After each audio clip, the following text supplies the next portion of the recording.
Yummy donuts and distinguished sweet peas. Richard Hart has a gag order on him from the SEC clowns.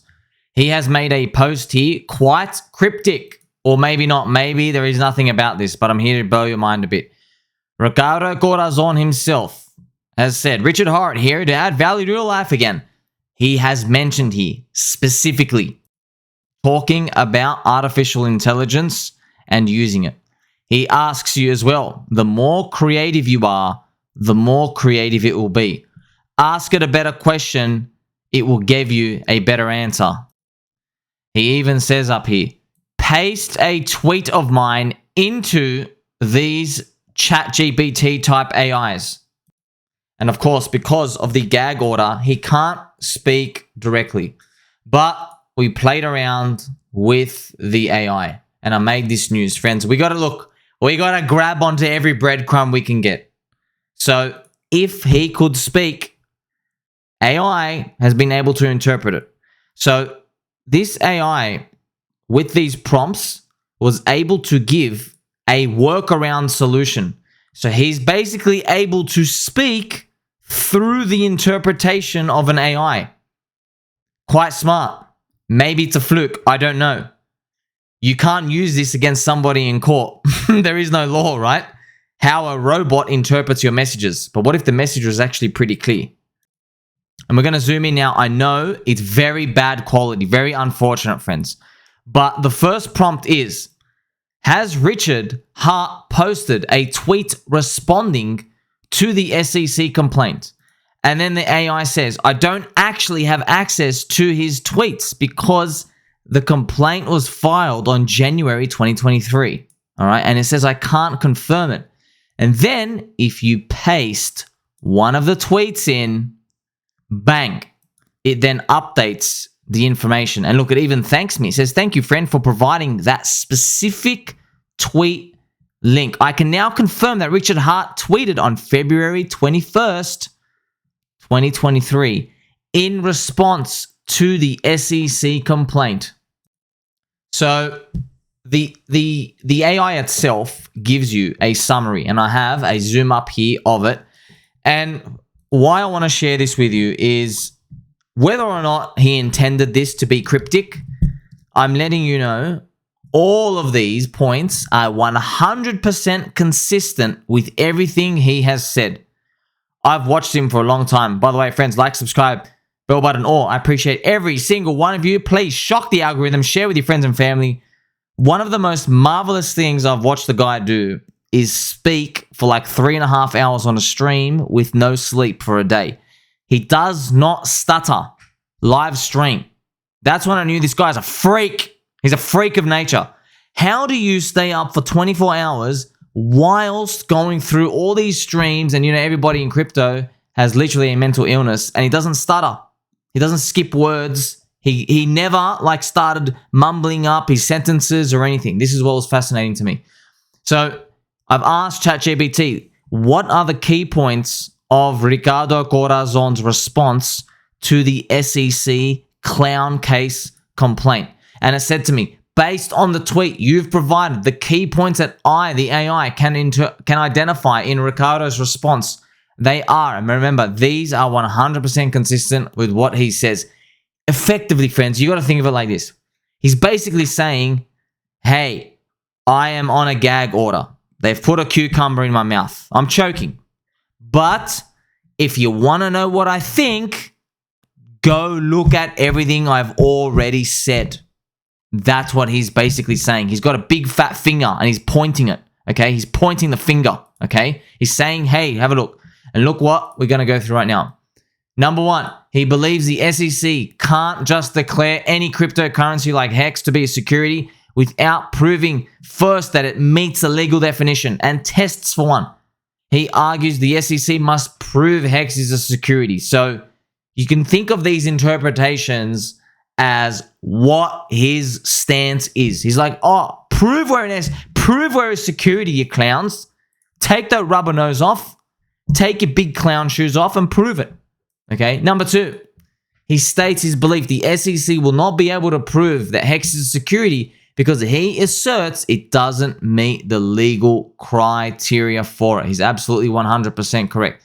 Number 3, he says he looks forward to defending himself and HEX in court against the SEC complaint allegations. This indicates he plans to strongly contest the complaint rather than settle. This is AI, man. This is AI. Now, look, you can ask it different ways and it can spit out different things, but this is the super overlord computer jizz jazz AI throwing answers to us here. It's almost amazing how this thing can read. It's getting quite scary how progressive it is. Overall, look at this. There is an overall dismissive and defiant tone towards the SEC complaint in his tweet.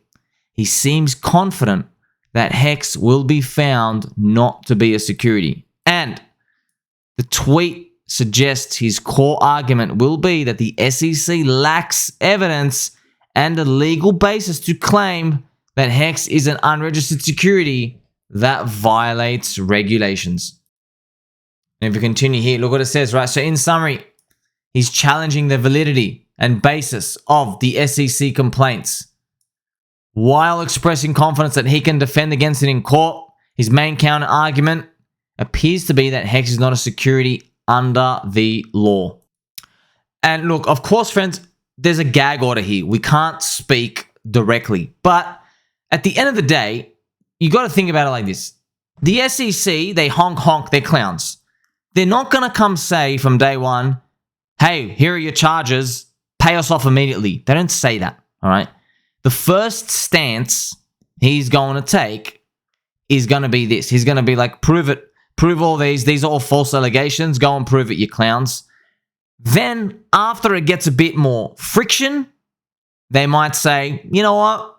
Pay us the 12 million plus 8 million little fee for that Tornado Cash stuff that you may or may not have done.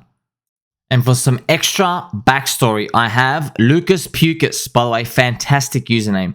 Lucas Pucas is saying, hey, so Richard Hart knew since January, but he never told his community. Disappointing. Okay, Lucas doesn't follow me, and I've just noticed that, so I'm just going to have to unlike. I'm sorry, Lucas. If you want to like, by an auto default like, doesn't even matter how much you vomit and spit out there, you're going to have to follow me. Look, this is completely false. So, look, we knew there were influencers targeted by the SEC. They were trying to get him to snitch. And Richard started going real quiet at the end of 2022. So they knew something was up. It's just the wheels of justice. They turn slowly. They grind slowly. No one knew it was going to come like this. He didn't have anything on the security part. Like they're coming after him for this allegation of fraud. That's how much they're clutching to straws right now. They're just saying like, oh, look at this fat dude twerking. Let's just say he's fraud because people are probably going to hate him because they can't go for the security stuff because you're going to have to prove it. And he forked Ethereum. Ethereum's not a security. So if you copied Ethereum, how are you a security? So as we glance at the price chart, it's horrendous. It's shocking. This is a daily chart. We have gone back to do this little liquidity pocket. Very sad, right on the opening. But you know that trick I've told you. You just literally, I'm not even kidding, just change it to a monthly chart. That's it. There you go. Problem solved. Problem solved. The candles move much smaller now. They can't harm you. 3 monthly candles. That still sucks. But you know, when you're looking at these little levels breaking, friends, they poke up and down and around. Nothing holds. You just need the window of time. That's why a monthly candle is the best. And why I wanted to share that chart with you, just to reiterate, alongside this AI interpretation of all these messages and where it's kind of like positioned itself to give you and spit you the answer, is I want you to know, man, I've seen so many narratives in the Bitcoin, Ethereum, life cycle, and everything else. And I've always had these mental notes. I've watched the cycles at play, and I've seen good fundamental news, bad fundamental news, and everything in between. And I've always wished there was going to be that one fundamental news that is able to break the cycle for a coin. So you could make so much money, like that coin goes up 10x, and you're able to predict it, and then you flip it out and you rotate it into Bitcoin, and then that goes 10x, now you've got your 100x. You just did one flip. But unfortunately, the real world does not operate like that, okay? The news is very powerful in our mind, but if you go through price action and everything else, throughout time, they dissipate. It's not actually the most important part. There are other factors at play. It's a collective mindset of everybody's perception of value. I've already made this tweet to share with you. I mean, we were dropping way before the SEC had anything to do with it. They're just an easy scapegoat, and I'll happily admit that. It's easy just to point a finger, go, you caused this. So let's take an objective view. When there are red monthly candles, they will say, and by they, I mean we, I mean us, everybody says that the market is interpreting the SEC clown case against Richard Hart to be poop. To be a poopy situation. You see, I just read you out this AI plugging in, pasting in his text, okay? But we're seeing red candles. You know, friends, it's a joke. It's a freaking joke, isn't it? Because the candle's red. Look at these 3 monthly candles. Obviously, what I'm saying is a joke, right? Let me continue. What about if it were green? I even have it down here, right? What if we had 3 green monthly candles? This is what the narrative would be out there. All of us would be saying the following. We will be saying that the market is confident that Richard Hart will beat or settle with the SEC and PulseChain will thrive. The market is confident they won't be able to prove HEX is a security, PulseChain is a security, same as PulseX. They will have to beg for a fine to be paid. Do you see the change in the language and the momentum? All of it comes down to that green candle. That's it. We don't have the green candles though. We know what we have. We have smelly, poopy, red candles. Bloody and poopy. That's what we see right now. I know it's very hard to disconnect yourself from the candle chart because that's what it is. It's the value. It's why. It's because me and you, we both know, 1, we're friends. 2, we know that 100,000 people have looked at the scenario here and their perception of value is negative. It is reflected in the price of emotions today. Emotions and price down. We can see this. That's why I'm presenting this information to you. I know it sounds stupid. I know it does. I'm looking at this red candle too. But I'm just here to tell you that in a parallel universe where the unicorns, they don't have horns on the top of their head. They have them on their bums. In that world, the red candle, it becomes like green. And suddenly the words change. But nothing's really changed. I mean, the SEC came and attacked, but just the price went up. So now we changed the whole narrative. But in this scenario, the SEC attacked and the prices are still down. So all of these should remind you of one thing. Metcalfe's law. It's the power of the network. That's the fundamental value of all of these. Has nothing to do with his SEC, man. The SEC can try to poke and do all this stuff. They actually don't matter. Our emotional swings go up and down. Eventually, we'll reprice to where we should be.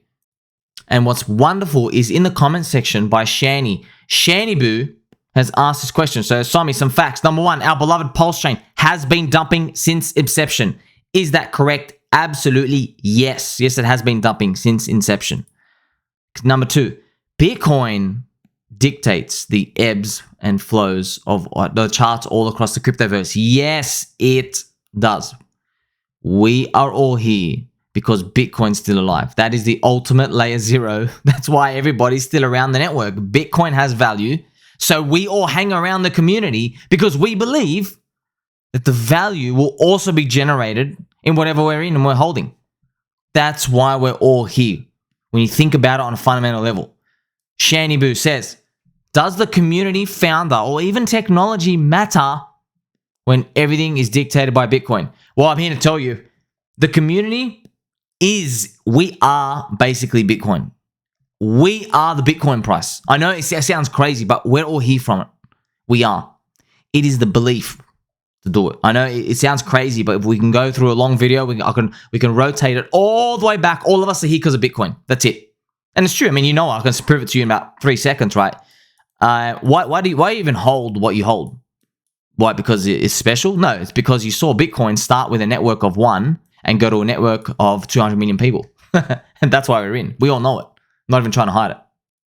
But then Shani also finishes off with, see, if it's not the case, then why don't we go green? Well, look, it is what it is. I'll always tell you, price is a liar. Prices of today move off emotion. Always. They move off emotion today. We're seeing it. We're seeing extreme fear. We're seeing extreme euphoria, okay? When you're seeing these extremes, you know it's a lie. It's disconnecting further and further and further from valuation, right? But, you know, it does have a point. I'm not saying that you're wrong for feeling fear. Absolutely not. Yeah, you should feel fear. Of course. SEC is coming and pointing the finger at us, right? But it is what it is. It's people trying to escape the system on fear. And then one day people want to run into the system based off euphoria just because they want to feel something again, right? So you've learned something today, friends. AI has helped us, right? The messages are consistent. This is actually what you want behind the founder, okay? What we want to see. So when you're looking at this chart, this is what the chart doesn't tell you what I just showed you. That this guy's message is 100% consistent. You can't poke holes in it, okay? You don't even miss the Eric Wall. When Eric goes through Ricardo's messages, he refutes them based off how he interprets it.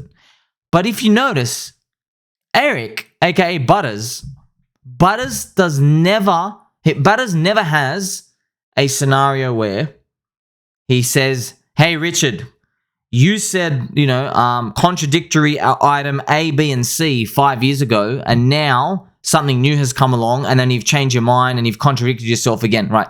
He's tried to do it a few times, but the answer's always been, hey, I updated my worldview. It's never been, oh, you changed your mind too many times back and forth and you got caught on something. Okay, so this is what you want to see. But look at this. See, none of this, what I'm saying, even matters because these candles are red, all right? If these candles were green, I promise you would be listening to every single word I was saying. You would be like, wow, oh my God, you're right. The market has interpreted that this man is so consistent and logical and he's going to do well in the court case, right? That's why I made a video. Green candles make you smarter. And that's exactly what you've experienced today. Except this time they're red, but they won't be red for long, friends. Eventually, we're going to get some green ones. Like, subscribe, belly button, or I'm going to catch you next one.